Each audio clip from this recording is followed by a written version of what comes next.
যেভাবে আমাদের দেশ জুড়ে বাংলাভাষী মানুষকে বাংলাদেশি দাগিয়ে তাদের বাপ ঠাকুরদার কাগজ ধরে টানাটানি করা হচ্ছে, এটা গরিব মানুষ এবং বাংলাভাষী মানুষের বিরুদ্ধে বিজেপি ওয়ালাদের যুদ্ধ ঘোষণা।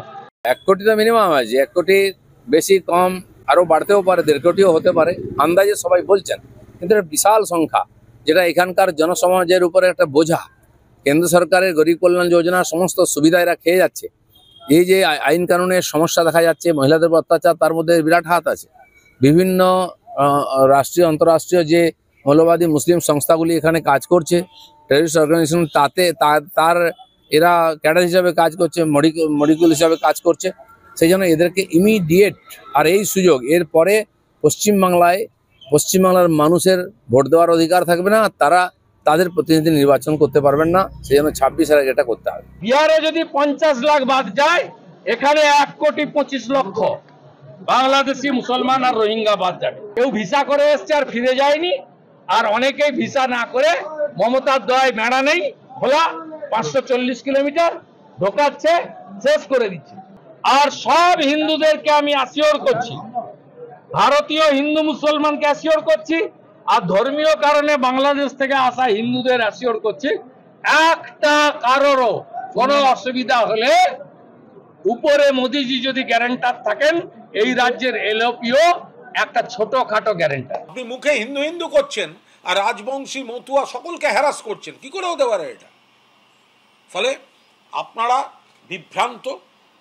এখন আপনারা নির্বাচন কমিশনকে অপব্যবহার করে ভোটার তালিকায় কারচুপি করে কোনো একটা অপচেষ্টা করতে চাইছেন। বাংলা সেটার বিরোধিতা করবে এবং বাংলা এবং বাঙালির সম্মান রক্ষায় আন্দোলন হবে।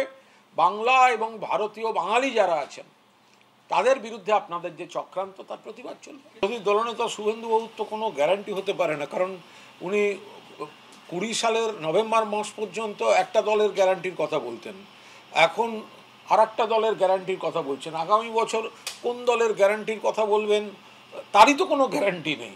ফলে এই ধরনের গ্যারান্টির কোনো গ্যারান্টির মাফিক গ্যারান্টি আছে কিনা সেটা নিয়ে একটা গ্যারান্টিগত প্রশ্ন থাকতে পারে। এটা তো কোনোদিন ট্রেনিং হয়নি, এটা প্রথমবার ট্রেনিং হচ্ছে। এসআইআর তো আমি বলতে পারবো না, এসআইআর তো ইসিআই বলবে। আমার এটা জুরিসডিকশন মধ্যে নেই কি এসআইআর হবে, কখন ডিক্লেয়ার হবে, এসব আমার জুরিসডিকশন মধ্যে নেই।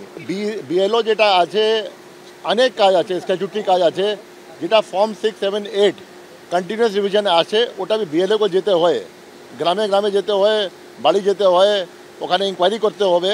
আর বিএলও যেটা আছে, যে ইসিআই জিও আছে, ও যে পুলিশ স্টেশন আছে ওখানেই বাসিন্দা আছে। যদি বিএলও হবে, আজ এসআইআর ওকে একবার লাইফে তো করতেই হবে। আগে তো এসআইআর অনেকবার হয়েছে। এসআইআর যে আছে 1952 থেকে 2004 পর্যন্ত হয়েছে। আমাদের সিলেবাস মধ্যে প্রত্যেক জিনিসই থাকবে। এটা নেই কি এসআইআর কালকে হয়ে যাবে, এই জন্য ট্রেনিং মধ্যে এসআইআর আছে। যদি হবে এসআইআর, যে ইসিআই নোটিফিকেশন থাকবে, ইসিআই এটা কনস্টিটিউশনাল বডি আছে, ইসিআই যেটা আছে এখতিয়ার মধ্যে আছে, যেটা ওরা বের করবে, ওই ডকুমেন্ট পশ্চিমবঙ্গ যোগ হবে যদি জিও বেরোবে। তো আধার কার্ড তো আইডেন্টিটি সার্টিফিকেট আছেই। বিহারে সার্কুলার বলা আছে কি ওরা বাড়ি বাড়ি যে এনুমারেশন ফর্ম দেবে, এনুমারেশন ফর্মে হেল্প করবে, তারপরে ওটা নেবে, তারপরে ওটা করবে যাতে আপনার ডিজিটাইজ করবে, বিএলও অ্যাপে দেবে। বিহারে দেখেছি আমরা, পশ্চিমবঙ্গে আমরা যাই না।